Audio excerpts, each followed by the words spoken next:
Assalamualaikum warahmatullahi wabarakatuh. Selamat pagi Ibu Lulu selaku dosen mata kuliah Komutasi Teknik Kimia. Kami dari kelompok 13 akan menyampaikan presentasi terkait tugas ujian tengah semester mata kuliah Komutasi Teknik Kimia. Sebelumnya perkenalkan anggota dari kelompok 13 yaitu yang pertama ada Nadia Tusalwa dengan NIM akhir 021, yang kedua yaitu ada Cahyani Eka Putri Gunawan dengan NIM akhir 023, yang ketiga ada saya sendiri Revitalia Rinal Muna dengan NIM akhir 066. Baik, selanjutnya langsung saja ke contoh soal. Yang pertama akan disampaikan oleh Cahyani Eka. Terima kasih. Baik, terima kasih atas kesempatannya Revitalia. Untuk soal yang pertama terdapat air memasuki tempat dengan laju airnya 0,5 kg per sekon. Dengan air masuknya temperaturnya itu 50 derajat Celcius dan air keluarnya dengan temperatur 85 derajat Celcius. Tentukan kalor yang diberikan. Nah, pada soal ini telah diketahui CP-nya itu 4,19. Nah, untuk penyelesaian dari soal yang pertama ini dapat diselesaikan melalui MATLAB. Diketahui pada soal nilai masanya itu 0,5, T1-nya itu 50 derajat Celcius, ditambah dengan 273 Kelvin, dan T2-nya sudah diketahui juga yaitu 85 ditambah 273, dan untuk nilai delta T-nya ini didapat dari T2 dikurangi dengan T1. Nah, untuk menyelesaikan rumusan dari kalor, didapat rumus massa kali dari CP-nya yang sudah diketahui yaitu 4,19 dan dikali dengan delta T. Untuk penyelesaian selanjutnya adalah kita meng-save datanya. Karena ini sudah di-save, kemudian langsung menuju ke running. Nah, bisa dilihat pada layar, untuk sebelah kanan itu sudah terjawab nilai Q-nya yang pada penyelesaian MATLAB-nya itu 73,3250. Nah, untuk soal yang kedua akan dilanjutkan oleh Nadia Tusawa. Baik, selanjutnya yaitu soal yang kedua. Suatu reaksi kimia dijalankan dalam serangkaian 4 reaktor alir tangki berpengaduk yang disusun seperti gambar di bawah. Reaksi kimia adalah reaksi irreversible orde 1 dengan persamaan reaksi A ke B. Kondisi temperatur dalam setiap reaktor sebagaimana nilai konstanta laju reaksi KI berbeda di setiap reaktor. Volume setiap reaktor atau VI juga berbeda. Nilai KI dan VI diberikan pada tabel di bawah. Nah, ini tabelnya. Dan juga ada asumsi bahwa yang pertama yaitu sistemnya adalah steady state.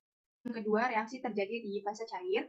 Yang ketiga yaitu tidak ada perubahan volume atau densitas cairan. Yang keempat yaitu laju pengurangan komponen A dalam setiap reaktor dinyatakan dengan RI sama dengan VI dikali KI dikali dengan CAI. Satuannya yaitu mol per jam.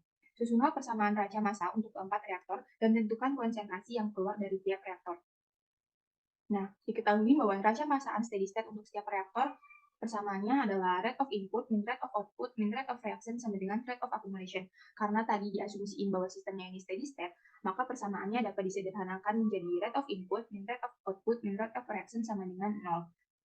Nah, penyusunan raca massa untuk setiap reaktor ini menghasilkan persamaan sebagai berikut. Selanjutnya yaitu substitusi nilai CAO, nilai KI, dan VI yang tadi diperoleh dari tabel, maka diperoleh persamaan ini sebagai berikut. Nah, persamaan ini itu disusun dalam matriks, yaitu menghasilkan matriks sebagai berikut. Nah, untuk mencari nilai konsentrasi dari tiap reaktornya, yaitu menggunakan MATLAB.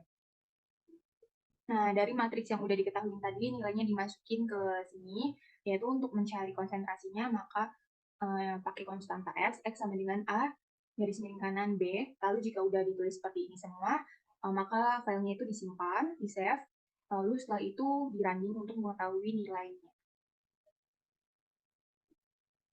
Nah, ini kan udah keluar nih nilai X-nya ada 4. Nah, ini merupakan nilai konsentrasi untuk tiap reaktornya, yaitu nilai konsentrasi reaktor A1 yaitu 0,9091, untuk reaktor 2 yaitu nilai konsentrasinya 0,6969, untuk reaktor ketiga yaitu 0,6654, dan untuk reaktor keempat nilai konsentrasinya yaitu 0,5856. Oke, untuk selanjutnya soal nomor 3 bisa dijelaskan oleh Revi. Baik, selanjutnya untuk soal yang ketiga, yaitu diketahui persamaan linear 3x1 min 2x2 plus 5x3 sama dengan 6, x1 plus 3x2 min 2x3 sama dengan 4, x1 plus 3x2 min 3x3 sama dengan 7. Nah, soalnya yaitu tentukan nilai x1, x2, dan x3. Untuk menyelesaikan persamaan linear di atas dan menentukan nilai x1, x2, dan x3 dapat menggunakan MATLAB. Nah, untuk penyelesaiannya yang pertama itu dari ketiga persamaan tadi kita buat matriks. Yang pertama ada matriks A, yaitu dari persamaan yang pertama 3 min 2 5. Persamaan yang kedua 1, 3 minus 2, dan persamaan yang ketiga 1, 3 minus 3. Nah, selanjutnya kita buat matriks B, yaitu dari hasil ketiga persamaan tadi. Persamaan yang pertama hasilnya kan 6, persamaan yang kedua 4, dan persamaan yang ketiga 7. Selanjutnya untuk dapat menentukan nilai X1, X2, dan X3, kita dapat menggunakan rumus P sama dengan inverse matriks A dikalikan dengan matriks B. Setelah itu kita save dulu filenya, lalu setelah di-save kita running. Nah, setelah dilakukan running, didapatkan hasil nilai P yaitu yang pertama 5,3636 yang merupakan nilai dari X1, P yang kedua minus 2,4545 yang merupakan nilai dari X2, dan P yang terakhir yaitu minus 3 yang merupakan nilai dari X3. Baik, sekian presentasi dari kelompok 13. Kurang lebihnya mohon maaf. Terima kasih. Wassalamualaikum warahmatullahi wabarakatuh.